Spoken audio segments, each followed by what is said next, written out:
Être alimenté convenablement, avoir un toit et la sécurité au sein de leur famille, voici quelques-uns des droits et des besoins fondamentaux régis par la Convention des droits de l'enfant. Aujourd'hui, la Convention internationale des droits de l'enfant fête ses 30 ans, c'est-à-dire que c'est un texte qui a été ratifié le 20 novembre 1989. C'était la première fois que les moins de 18 ans étaient reconnus comme ayant des droits civiques, culturels, politiques.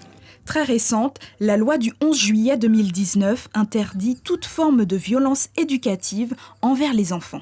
Cette loi, c'est la loi anti-fessée, justement, ce qui veut dire que toute forme de violence doit être bannie en direction des enfants. Il n'y a pas de petite violence, de moyenne violence ou de grande violence. Toute violence est interdite vis-à-vis des enfants. Aujourd'hui en France, 240 000 enfants sont placés ou pris en charge par des structures adaptées. Pourtant, en Guyane, l'éducation semble encore passer par les coups. Oui et non, parce que maintenant, avec la loi, c'est non. Mais à l'époque, c'était oui. Dites-nous, à l'époque, c'est-à-dire? Eh bien, à mon enfance, je prenais des tapes par mes grands-parents. Hein. Oui, on me tapait. Vous avez pris beaucoup de coups? Ça, c'est sûr. On peut discuter avec eux, parce que les enfants comprennent très bien les choses. On peut parler avec eux.